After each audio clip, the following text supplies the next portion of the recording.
Hello दोस्तों, तो आज के इस वीडियो में मैं आप लोगों के लिए ड्रैगन प्रिंस युआन के एपिसोड नंबर 3 को एक्सप्लेन करने वाला हूँ, जिसका अगर आप लोगों ने अभी तक पिछला पार्ट नहीं देखा तो डिस्क्रिप्शन में लिंक होगा, जाकर चेकआउट कर लेना। तो जैसा कि पिछले एपिसोड में हमने देखा कि जाओ युआन जैसे ही बचपन में पैदा हुआ तो उसकी डेस्टिनी उसे छीन ली गई थी, उसके 8 मेंडेरियंस खो चुके थे, जिसकी वजह से वो लड़का जो कि महान बनने के लिए पैदा हुआ था वो एक यूजलेस वाली लाइफ गुजार रहा था। लेकिन एक दिन जाओ युआन तय कर लेता है कि अब चाहे कुछ भी हो जाए वो खुद को ताकतवर करेगा, और इसी वजह से हम देखते हैं कि जाओ युआन के फादर उसे एक एंसेस्ट्रल लैंड में ले गए थे, जहाँ पर जाओ युआन अपने ब्लड का इस्तेमाल करते उस फॉर्मेशन को एक्टिवेट कर देता है, और वो फॉर्मेशन जाओ युआन को मास्टर कैंग के पास टेलीपोर्ट कर गई, जो कि किसी और डोमेन में रहा करते हैं। मास्टर कैंग के पास बेशुमार पावर थी और वो आने वाले फ्यूचर को पहले से ही देख सकते थे, इसलिए उन्हें मालूम था कि जाओ युआन यहाँ पर आएगा ताकि वो अपने मेंडेरियंस ठीक करवा ले, और मास्टर कैंग भी उसकी मदद करते हैं क्योंकि मास्टर जानते थे कि जाओ युआन का फ्यूचर बहुत ही ज्यादा ब्राइट है। वो जाओ युआन को अपना डिसाइपल बनाते हुए कहते हैं कि अगर तुम याओ याओ की हिफाजत करो तो मैं तुम्हें अपनी सारी टेक्निक्स दे दूंगा, जिस पर जाओ युआन एग्री हो गया। मास्टर कैंग भी खुशी खुशी अपनी सारी टेक्निक्स जाओ युआन को पास आउट करके उन्हें वापस से अर्थ पर भेज देते हैं, जिसके बाद हम देखते हैं कि मास्टर जाओ के पीछे वहाँ उसी प्लेनेट पर 3 गॉडली कल्टिवेटर्स आ गए थे, जिनके साथ वो अकेले फाइट करते हैं, और इस खतरनाक फाइट की वजह से हम लोगों को ये भी मालूम हो जाता है कि मास्टर जुआन की रियल ताकत क्या है। अब आगे एपिसोड की शुरुआत यहाँ डाइनिंग टेबल से होती है, जहाँ पर हम देखते हैं कि मिस याओ याओ जाओ युआन के पेरेंट्स के साथ बैठकर खाना खा रही थी। जाओ युआन की मॉम बिल्कुल हमारी मदर्स की तरह उसे जबरदस्ती बहुत सारा खाना खाने के लिए बोलती है, क्योंकि वो कह रही थी कि तुम काफी जरा कमजोर हो गए हो। साथ ही साथ वो यहाँ मिस याओ याओ को भी सूप ऑफर करती है, जिसे मिस याओ याओ ने खुशी खुशी एक्सेप्ट कर लिया। टुन टुन को भी वो सूप चखकर काफी जरा पसंद आ रहा था। तभी दूसरी तरफ हम देखते हैं कि जाओ किंग अपने लिए वाइन भरने लगते हैं, जिसकी स्मेल लेते हुए याओ याओ कहती है कि आखिर ये किस तरह की दवाई है, क्योंकि इसकी जो खुशबू है वो मुझे काफी ज्यादा पसंद आई, जिस पर जाओ युआन की मॉम जवाब देते हुए कहती है कि ये कोई दवाई नहीं बल्कि ये वाइन है और ये लड़कियों के लिए बिल्कुल अच्छा नहीं। लेकिन दूसरी तरफ मिस याओ याओ तो यहाँ जिद करते हुए कहती है कि मैं ये चखना चाहती हूँ, जिस पर तो जाओ किंग के पास भी दूसरा कोई रास्ता नहीं बचता, और वो यहाँ वाइन का जग लेकर मिस याओ याओ को पकड़ा चुके,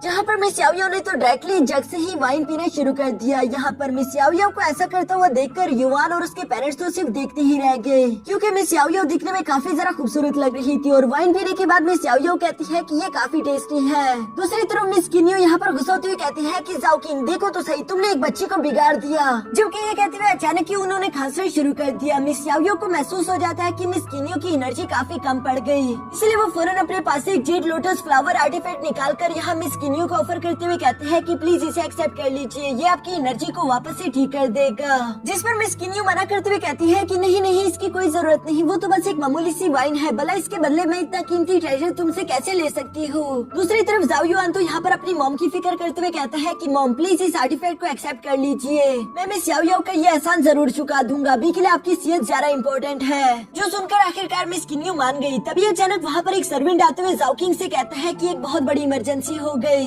हेडमास्टर चू यानियांग आपसे मिलने के लिए आए हैं। इसके बाद नेक्स्ट सीन हम देखते हैं जहाँ पर जाओ किंग यहाँ एल्डर चू से मिल रहा था।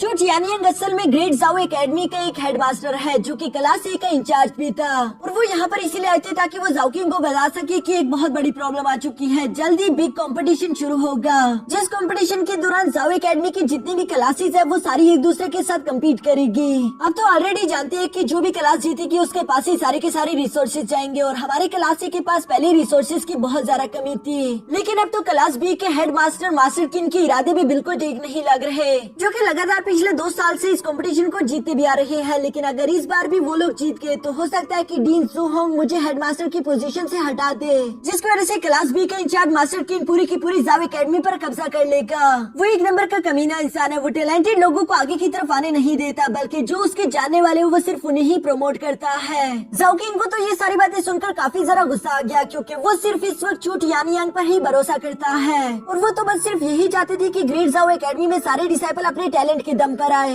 इसलिए मास्टर जाओ किंग को काफी जरा गुस्सा रहा था, उन्हें समझ नहीं आता कि आखिर वो इस जाओ किंग का क्या करे। तभी अचानक वहाँ पर मुझे जाओ युआन अपने फादर से कहता है कि आप इसकी फिक्र ना कीजिए, जबकि साथ ही साथ वो हेडमास्टर से सवाल करते हुए कहता है कि मास्टर चो आप भी बिल्कुल फिक्र ना कीजिए, क्योंकि बिग कंपटीशन को शुरू होने में अभी 3 महीने बाकी है, और मैं इन 3 महीनों में अच्छे से प्रैक्टिस करके आप लोगों के लिए ये कंपटीशन जरूर जीतूंगा। जिस पर मास्टर चो जवाब देते हुए कहते हैं लेकिन ये काम तुम्हारे लिए बिल्कुल पॉसिबल ही नहीं, क्योंकि इस वक्त ये बात सब जानते हैं कि एकेडमी का सबसे ज्यादा पावरफुल वॉरियर कियू है। हमने अपनी क्लास से इस वक्त यूवी को इस कंपटीशन के लिए चुना है, क्योंकि क्योंकि वो अपने 6 मैंडेरियंस ओपन कर चुकी है। फिलहाल तो हमारी क्लास में यूवी से जरा पावरफुल कोई भी नहीं, हमारी सारी उम्मीदें यूवी से है। लेकिन तभी अचानक यहाँ जाओ युआन कॉन्फिडेंट होते हुए कहता है कि एल्डर चू आप मुझ पर भरोसा रखिए, क्योंकि इस बार का ये कंपटीशन मुझे पूरा यकीन है कि क्लास ए ही जीतेगी। आपको घबराने की कोई जरूरत नहीं, मैं इसका अच्छे से ध्यान रखूंगा। जो सुनकर एल्डर चू यहाँ जाओ युआन का शुक्रिया अदा करता है। इसके बाद नेक्स्ट सीन में हम देखते हैं जहाँ जाओ युआन यूवी के साथ सिटी में घूम रहा था। यूवी जाओ युआन से सवाल करते हुए पूछती है कि बिग कंपटीशन जल्दी शुरू होगा, तुम्हारी आखिर तैयारियां कैसी चल रही है? जिस पर जाओ युआन जवाब देते हुए कहता है कि मेरी तैयारियां तो ठीक चल रही है, लेकिन मैं तुमसे सवाल करना चाहता हूँ कि क्या तुम सच में इनर कोर्ट यार्ड जाना चाहती हो? जिस पर यूवी जवाब देते हुए कहती है कि हाँ, अगर तुम मुझसे इनर एकेडमी के अंदर चले गए तो आखिर मैं आउटर एकेडमी में रहकर क्या करूंगी? इसलिए मैं भी इस कंपटीशन में फाइट करके लड़ना चाहती हूँ ताकि मैं जीत कर तुम्हारे साथ आ सकूँ। ये बात तो कोई अंधा भी देखकर बता सकता है कि यूवी यहाँ जाओ युआन को पसंद करती है, इसलिए वो उसे दूर होना नहीं चाहती। लेकिन दूसरी तरफ जाओ युआन बेवकूफ अभी तक इस बात को समझ नहीं पाया। पीछे की तरफ हम यहाँ पर लिंशी को भी देखते हैं, जो कि यूवी को जाओ युआन की इतना जरा करीब देखकर काफी जरा जेलस फील कर रहा था। तभी अचानक वहाँ पर कियू आ जाता है, जो कि लिंशी के इस जेलसी को फील करते हुए कहता है कि वैसी कितनी बुरी बात है। देखो तो सही, जाओ युआन ने यूवी को एक बार रहम दिली क्या दिखा दी, यूवी तो उसके प्यार में पागल हो चुकी है। लिंशी वैसे तुम इसके बारे में क्या सोचते हो? जिस पर लिंशी जवाब देते हुए कहता है कि यंग लॉर्ड, मैं इसके बारे में यही सोचता हूँ कि मुझे लगता है कि यूवी बहुत ज्यादा टैलेंटेड है। उसे खुद जैसे टैलेंटेड इंसान देखना चाहिए, न कि जाओ युआन पर वक्त बर्बाद करना चाहिए, क्योंकि जाओ युआन का तो एक भी मैंडेरियन ओपन नहीं हुआ। जिस पर कियू यहाँ लिंशी को और जरा भड़काते हुए कहता है कि हाँ, तुम बिल्कुल ठीक कह रही हो, लेकिन ये बात भी सच है कि यूवी अभी जाओ युआन के पीछे पागल हो रही है। इवन कि मैंने तो यूवी को ये भी ऑफर किया था कि वो क्लास ए को छोड़कर हमारी क्लास बी को ज्वाइन कर ले, लेकिन यूवी ने साफ साफ मना कर दिया। बल्कि वो कह रही थी कि जाओ युआन जहाँ पर जाएगा वो भी वहीं पर जाएगी। मुझे नहीं लगता लिंशी, अगर सब कुछ ऐसा ही चलता रहा तो तुम्हें कभी भी यूवी के पास जाने का मौका मिलेगा। लेकिन सोचो, अगर तुम इस आने वाले ग्रैंड कंपटीशन में बुरी तरीके से जाओ युआन को सब लोगों के सामने बेइज्जत करके हरा दो, तब यूवी तुम्हें बिल्कुल अलग तरीके से देखेगी। हो सकता है कि यूवी को तुम्हारी टैलेंट के बारे में अंदाजा हो जाए और वो तुमसे प्यार कर बैठे। जो सुनकर लिंशी जवाब देते हुए कहता है कि कियो, जो भी तुम कह रहे हो वो बिल्कुल ठीक है, लेकिन ग्रैंड कंपटीशन में किसका सामना किससे होगा ये हम लोग डिसाइड नहीं करते, बल्कि वो तो लॉटरी की मदद से डिसाइड होगा। जिस पर कियो जवाब देते हुए कहता है कि तुम उसकी फिक्र मत करो, क्योंकि मैंने पहले ही अरेंजमेंट्स कर दी है। बल्कि मैंने तो जाओ युआन के 2-4 पुराने और दुश्मनों से भी बात कर ली है, वो लोग भी जाओ युआन के साथ फाइट करेंगे। अगर उन लोगों ने जाओ युआन को ना हराया तो तुम्हारी बारी आएगी। यहाँ ये बात सुनकर तो लिंशी काफी जरा खुश हो गया कि उसे जाओ युआन का मुकाबला करने को मिलेगा, इसलिए वो खुश होते हुए कहता है कि कियो, आखिर मैं तुम्हारी इस एहसान का शुक्रिया कैसे अदा करूंगा? जो सुनकर कियो जवाब देते हुए कहता है कि नहीं, ये तो कोई बड़ी बात नहीं, लेकिन अगर फिर भी तुम मेरे एहसान का बदला चुकाना चाहते हो तो ग्रैंड कंपटीशन के बाद मेरी क्लास बी को ज्वाइन कर लेना। जो कहने के बाद कियो वहाँ से चला जाता है। कियो के जाने के बाद लिंशी यहाँ जाओ युआन की तरफ देखते हुए कह रहा था कि बस एक बार ग्रैंड कंपटीशन में तुम्हारा और मेरा सामना हो जाए। जाओ युआन, मैं तुमसे वादा करता हूँ, मैं तुम्हें सबके सामने इतनी बुरी तरीके से हराऊंगा कि तुम किसी को मुंह दिखाने के काबिल नहीं बचोगे। दोस्तों, हो सकता है कि इस ग्रैंड कंपटीशन के बारे में आप लोगों को थोड़े बहुत कंफ्यूजन हो रहे हो, इसलिए सब कुछ मैं अभी से क्लियर कर देता हूँ। ये एक ऐसा कंपटीशन है जो कि हर साल में एक दफा होता है। पिछले कई सालों से लगातार क्लास बी से जीतती आ रही थी और इसी वजह से सारे के सारे पावरफुल कल्टिवेटर धीरे धीरे क्लास बी की तरफ चले गए, जिसकी वजह से क्लास बी काफी ज्यादा ताकतवर हो चुकी है। लेकिन क्लास बी का जो हेड मास्टर है वो बिल्कुल भी अच्छा इंसान नहीं, बल्कि वो पूरे के पूरे जाओ एकेडमी पर कब्जा करना चाहता है। इसीलिए क्लास ए के हेड मास्टर काफी ज्यादा परेशान थे। लेकिन दूसरी तरफ जाओ युआन ने उन्हें भरोसा दिलाया कि आप फिक्र ना करें, इस बार का ये कंपटीशन हम ही जीतेंगे, क्योंकि जाओ युआन ये बात जानता है कि उसने कुछ न्यू पावर्स हासिल की है जिसकी मदद से वो इस कंपटीशन को जीत जाएगा। लेकिन जाओ युआन की इन पावर्स के बारे में और कोई नहीं जानता। इसके बाद हमें नेक्स्ट डे यहाँ जाओ युआन का सीन दिखाया जाता है, जो कि मास्टर टैंक की तरफ से मिली हुई टेक्निक ड्रैगन ब्रेथ टेक्निक को प्रैक्टिस कर रहा था। इस ड्रैगन ब्रेथ टेक्निक की ये खासियत थी कि ये हेवन एंड अर्थ की एनर्जी को कंडेंस करके कल्टीवेटर की बॉडी में डाल सकती है, जिसे प्रैक्टिस करते हुए थोड़ी सी एनर्जी यहाँ जाओ युआन ने अब्सॉर्ब भी कर ली थी। इसलिए वो खुश होते हुए कहता है कि चलो अच्छा हुआ, इतने दिनों की मेरी मेहनत जाया नहीं हुई, बल्कि मैं ड्रैगन ब्रेथ टेक्निक को अच्छे से सीख गया हूँ। जिस पर मिस याओ यहाँ जाओ युआन को जवाब देते हुए कहती है कि तुमने क्या कहा? तुम्हें सच में लगता है कि मेरे ग्रैंडपा की कोई भी टेक्निक कितनी ज्यादा कमजोर होगी? तुम ड्रैगन ब्रेथ टेक्निक के 0.1% को भी नहीं सीख पाए। चलो ठीक है, टुनटुन इसे दिखाओ कि ड्रैगन ब्रेथ टेक्निक कैसे परफॉर्म करते हैं। जो सुनकर हम देखते हैं कि वो क्यूट सा कुत्ता टुनटुन फौरन से यहाँ मैदान में आ गया, जो कि इंसानों की तरह बिल्कुल उस टेक्निक को प्रैक्टिस कर रहा था। ये देखकर जाओ युआन हैरान होते हुए मिस याओ से सवाल करके पूछता है कि आखिर ये किस तरह का बीस्ट है, ये इंसानों की तरह प्रैक्टिस कैसे कर सकता है? जिस पर मिस याओ जवाब देते हुए कहती है कि बकवास बंद करो और सिर्फ टेक्निक को अच्छे से देखो। जो सुनकर तो जाओ युआन यहाँ टुनटुन को गौर से देख रहा था और वो देख पाता है कि टुनटुन की ब्रीथिंग टेक्निक काफी जरा कमाल की थी। उसके पोस्टर के साथ उसका सारा के सारा मूवमेंट काफी अच्छा अच्छे से मैच हो रहा था। उसका हर एक इनहेल और एक्सहेल बिल्कुल मैचिंग में है। इसी वजह से टुनटुन ने वहाँ पर हेवन एंड अर्थ की काफी सारी एनर्जी कंडेंस कर ली थी, जिसकी वजह से ऑलमोस्ट वहाँ पर एक ब्लैक होल भी क्रिएट हो गया था। यानी कि टुनटुन ने एक ही बार ड्रैगन ब्रेथ टेक्निक से काफी सारी एनर्जी अपनी बॉडी में समा ली है। ये देखकर तो ज़ाओयुआन इम्प्रेस होते हुए कहता है कि हाँ, ये तो मानना पड़ेगा कि ड्रैगन ब्रेथ टेक्निक बहुत ही ज्यादा खास है। मैं अभी तक इसके फुल पोटेंशियल को नहीं सीख पाया, जबकि साथ ही साथ वो टुनटुन की रियल एबिलिटीज देखकर भी काफी ज्यादा शौक था। इसीलिए वो टुनटुन को रिस्पेक्ट पेश करते उसे काफी ज्यादा खाना लाकर दे देता है। असल में ज़ाओयुआन को टुनटुन से डर लग रहा था कि कहीं किसी दिन टुनटुन गुस्सा ना हो जाए और उसकी वाट ना लगा दे। यहाँ टुनटुन को खाना खिलाने के बाद हम देखते हैं कि ज़ाओयुआन ने एक बार फिर से ड्रैगन ब्रेथ टेक्निक को प्रैक्टिस करना शुरू कर दिया था और इस बार वो ड्रैगन ब्रेथ टेक्निक को पहले से ज्यादा बेहतर परफॉर्म कर रहा है, जो देखकर तो मिस याओयो भी यहाँ ज़ाओयुआन की तारीफ करते हुए कहती है कि वाह, तुम काफी जल्दी सीख गए। दूसरी तरफ हम देखते हैं कि ज़ाओयुआन ने इस ड्रैगन ब्रेथ टेक्निक की वजह से काफी सारा एनर्जी एब्सॉर्ब कर ली थी, जिसकी वजह से उसके मैंडेरियन ठीक हो सकते हैं, लेकिन साथ ही साथ उसे काफी सारे इंटरनल पेन भी हो रहा था। मिस याओयो तो ये देखकर ज़ाओयुआन से कहती है कि हाँ, तुमने क्या सोचा था कि ये टेक्निक कितनी आसानी के साथ तुम मास्टर कर लोगे? शुरू में इसमें काफी ज्यादा दर्द होता है, मैं तो तुम्हें समझा भी नहीं सकती कि शुरू में मुझे कितना पेन हुआ था। ये कहते वो जैसे ही ज़ाओयुआन की तरफ देखती है, ज़ाओयुआन तो दोबारा से अपनी जगह पर खड़ा हो गया और उसे अब कोई तकलीफ नहीं हो रही थी, जो देखकर तो मिस याओयो को अपनी आंखों पर यकीन नहीं आता। जबकि दूसरी तरफ ज़ाओयुआन तो दोबारा से ड्रैगन ब्रेथ टेक्निक करने के लिए रेडी हो चुका था, क्योंकि वो काफी ज्यादा खुश होते हुए कहता है कि ये टेक्निक बहुत अच्छी है। अगर मैं इस टेक्निक को जल्दी जल्दी परफॉर्म करूँ तो हो सकता है कि मैं जल्द से जल्द अपने सारे की सारी मेंडेलियंस भी अनलॉक कर लूँ। मिस याओयो तो उसे डांटते हुए कहती है कि क्या तुम मरना चाहते हो? ड्रैगन ब्रेथ टेक्निक को कोई भी इंसान दिन में एक बार ही परफॉर्म कर सकता है, क्योंकि इसमें काफी ज्यादा पेन होगा। जिस पर ज़ाओयुआन जवाब देते हुए कहता है, लेकिन मैं तो बिल्कुल नॉर्मल फील कर रहा हूँ, ऐसा लगता है कि मैं दूसरी बार भी इस टेक्निक को प्रैक्टिस कर सकता हूँ। ये सुनकर मिस याओयो अपने मन में कहती है कि कहीं ये इसी वजह से तो नहीं क्योंकि ज़ाओयुआन जब पैदा हुआ था तो उसके आटो मेंडेरियन शुरू से ही ओपन थे, साथ ही बचपन में उसके पास ड्रैगन ब्लेसिंग भी थी। हो सकता है कि ये इसी वजह से इतनी ज्यादा दर्द को आसानी के साथ झेल पा रहा हो। दूसरी तरफ हम देखते हैं कि अब तक ज़ाओयुआन ने एक बार फिर से ड्रैगन ब्रेथ टेक्निक को प्रैक्टिस करना शुरू कर दिया था, जबकि मिस याओयो उसे गौर से देखते हुए अपने मन में कहती है कि मैं देखना चाहूंगी। ये बात तो सच है कि ये लड़का बिल्कुल नॉर्मल नहीं, लेकिन मैं ये देखना चाहती हूँ कि आखिर ये ड्रैगन ब्रेथ टेक्निक को एक दिन में कितनी बार परफॉर्म कर सकता है। यहाँ कुछ देर बाद हम देखते हैं कि ज़ाओयुआन थक कर नीचे गिर गया और वो गिरते हुए कहता है कि बस अब और मुझसे नहीं होगा। जबकि मिस याओयो यहाँ ज़ाओयुआन के पास आकर कहती है कि ऑलरेडी तुमने एक दिन में 4 दफा इस टेक्निक को परफॉर्म कर लिया, खुद को अंडर एस्टिमेट मत करो क्योंकि ये बहुत ही ज्यादा अनयूजुअल है। मुझे शुरू में लगा था कि मेरे ग्रैंडपा वैसे बिला वजह तुम्हारी ज्यादा तारीफें कर रहे थे, लेकिन अब देखकर मालूम हुआ कि हाँ, वो जो भी कह रहे थे बिल्कुल सच था। यहाँ ग्रैंडपा की बातों से ज़ाओयुआन को याद आया कि ग्रैंडपा ने तो ये भी कहा था कि याओयाओ के पास काफी ज्यादा पावर्स है, लेकिन वो अपनी पावर्स को एक्टिवेट नहीं कर सकती। तो इसका मतलब ये भी होगा कि मिस याओयाओ तुम्हें हेवनली मार्क्स के बारे में काफी कुछ मालूम है। जिस पर मिस याओयाओ जवाब देते हुए कहती है कि हाँ, तुमने बिल्कुल सही कहा। ज़ाओयुआन तो ये सुनकर खुश होते हुए मिस याओयाओ से कहता है, फिर मुझे थोड़े बहुत हेवनली मार्क्स के बारे में कुछ सिखा दो ना। वैसे भी जल्दी एक ग्रैंड कंपटीशन आने वाला है, जिससे पहले मैं खुद को तैयार करना चाहता हूँ। जिस पर मिस याओयाओ जवाब देकर कहती है कि नहीं, मुझसे उम्मीद मत रखो क्योंकि मुझे सिखाना नहीं आता और ये काम बहुत ज्यादा पकाऊ है। दूसरी तरफ ज़ाओयुआन भी तो यहाँ पर मिस याओयाओ की कमजोरी के बारे में जानता था, इसलिए वो मिस याओयाओ से कहता है कि अगर तुम मुझे हेवनली मार्क्स के बारे में सिखाओगी तो मैं तुम्हें इस पूरे की पूरी सिटी की सबसे बेस्ट वाइन पिलाऊंगा। जो सुनकर तो मिस याओयाओ फौरन एग्री हो गई और वो यहाँ ज़ाओयुआन से पूछते हुए कहती है कि बताओ कि आखिर हेवनली मार्क्स को बनाने के लिए सबसे इम्पोर्टेंट चीज क्या है। जिस पर ज़ाओयुआन जवाब देते हुए कहता है कि वो है सोल। मिस याओयाओ भी ये सुनकर जवाब देते हुए कहती है कि हाँ, तुमने बिल्कुल सही कहा, लेकिन ज़ाओयुआन क्या तुम देख पा रहे हो कि तुम्हारी सोल कितनी ज्यादा कमजोर है? तुम सिर्फ एक लेवल 1 के हेवनली मार्क्स को भी बड़ी मुश्किल से क्रिएट कर पाते हो।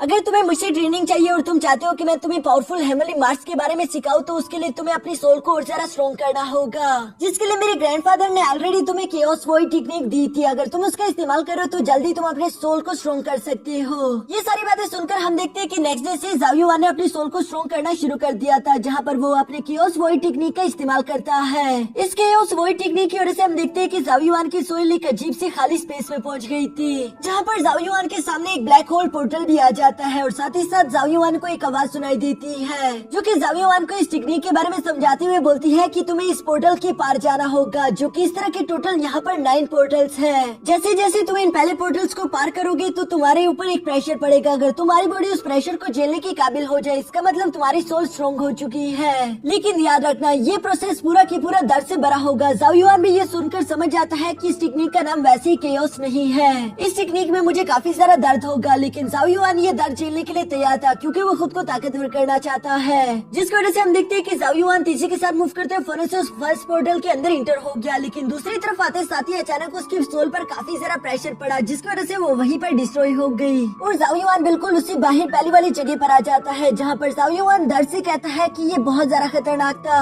मुझे तकलीफ भी हुई, लेकिन लगता है कि मुझे ये बार बार करना होगा, तभी मेरी स्ट्रॉन्ग ताकतवर हो पाएगी। वैसे भी ये बात हर कोई जानता है कि अगर कोई भी लोहा ताकतवर होना चाहता है तो उसे पहले आग की भट्टी में खुद को झोंकना होगा। ये कहते साथ ही जाओ युआन एक बार फिर से आगे की तरफ पोर्टल में बढ़ चला, जहाँ पर बार बार मरते हुए बार बार रीजनरेट होता और बार बार वो पोर्टल के अंदर बढ़ता ही रहता। जाओ युआन ने ये प्रोसेस काफी देर तक किया, जबकि बाहर की तरफ मिस याओ याओ यहाँ जाओ युआन का इंतजार ही कर रही थी, क्योंकि जाओ युआन की रियल बॉडी तो यहाँ बाहर कल्टीवेशन करने के लिए बैठी हुई थी और अंदर उसकी सोल ये सारे टेस्ट दे रही है। जहाँ पर अचानक ही कुछ देर बाद हम देखते हैं कि जाओ युआन की बॉडी से काफी ज्यादा एनर्जी अनलीश हुई, यानी कि वो फर्स्ट पोर्टल के अंदर सक्सेसफुली इंटर हो गया और अब उसकी बॉडी डिस्ट्रॉय नहीं हो रही। ये देखकर मिस याओ याओ यहाँ पर जाओ युआन से सवाल करते हुए पूछती है कि तुमने फर्स्ट लेवल को पार कर लिया, लेकिन ये बताओ कि आखिर तुम्हें पोर्टल के अंदर जाने के बाद कितनी दफा मरना पड़ा। जाओ युआन जवाब देते हुए कहता है कि टोटल 89 बार। ये सुनकर तो मिस याओ याओ काफी ज्यादा सरप्राइज हो गई, क्योंकि इतनी बार कोई भी लगातार ये प्रैक्टिस नहीं कर सकता। मिस याओ याओ दिल में थोड़ा बहुत इम्प्रेस हो रही थी। वो यहाँ पर जाओ युआन को बताती है चूँकि अब तुम्हारी सोच स्ट्रॉन्ग हो गई, इसलिए अब तुम अपने मास्टर के दिए हुए उस ब्रश का इस्तेमाल कर सकते हो। जाओ युआन ने भी ये सुनकर फौरन से अपने हेमली ब्रश को बाहर निकाल लिया, जिसके पहले सिंबल तो चमकना शुरू हो गया,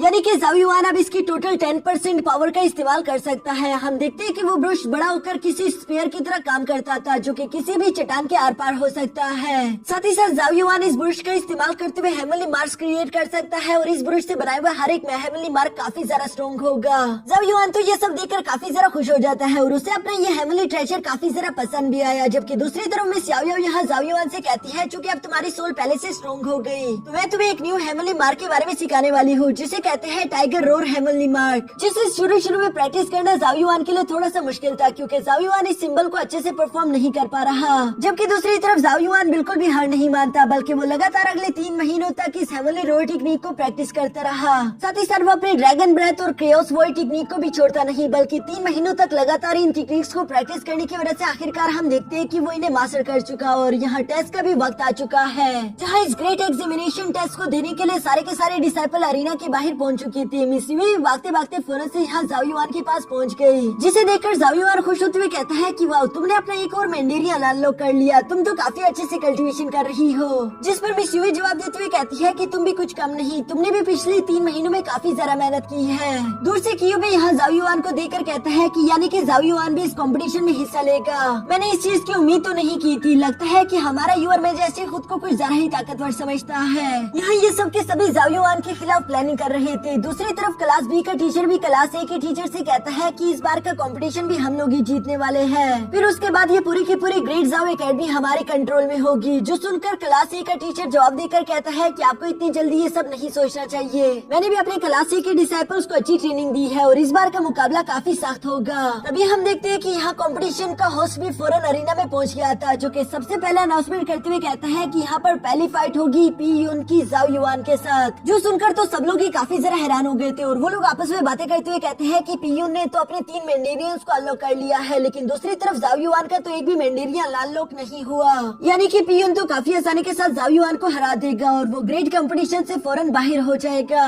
मिस युई को भी जाओ युआन की फिक्र हो रही थी, लेकिन जाओ युआन उसे मुस्कुराकर कहता है कि तुम मेरी फिक्र मत करो। ये कहने के बाद जाओ युआन जंप करते हुए फौरन से अरीना में आ गया, जहाँ पर पी यून भी जाओ युआन के सामने आकर उसे कुछ ज्यादा ही अंडर एस्टिमेट करते हुए कहता है कि जाओ युआन चलो तैयार हो जाओ। ये कहते साथ ही पी यून ने आगे की तरफ बढ़ते हुए जाओ युआन पर हमला करना शुरू कर दिया। जाओ युआन यहाँ पर पी यून के सारे हमलों को डॉज करते हुए उससे कहता है कि मैं जानता हूँ कि तुम्हें यहाँ पर कियो ने भेजा है, मुझे अफसोस के साथ कहना पड़ रहा है कि आज की इस फाइट को तुम नहीं जीत पाओगे। ये कहते साथ ही जाओ युआन यहाँ पी यून के अटैक्स को काफी आसानी के साथ रोक रहा था और इसी तरह से फाइट करते हुए जाओ युआन पीछे की तरफ जंप कर देता है, जबकि दूसरी तरफ पी यून अपने मन में कह रहा था कि मुझे अब इस लड़के को हराना ही होगा। जो करने के लिए हम देखते हैं कि अचानक उसने अपने मैंडेरियंस की पावर अनलॉक कर ली, जिसके बाद पी यून तीसरी के साथ आगे बढ़ते हुए यहाँ एक जोरदार पंच करते हुए जाओ युआन को हिट करना चाहता था, लेकिन हम देखते हैं कि जाओ युआन ने तो सिर्फ अपने एक हाथ का इस्तेमाल करते हुए उसके पंच को ब्लॉक कर दिया। साथ ही साथ जाओ युआन उसे घुटनों के बल ले आता है, जो देखकर तो सब लोग ही काफी ज्यादा सरप्राइज हो गए, क्योंकि किसी ने भी उम्मीद नहीं की थी कि जाओ युआन इतना भी ज्यादा ताकतवर हो सकता है। अभी तक तो जाओ युआन ने अपनी मैंडेरियंस की पावर भी अनलॉक नहीं की।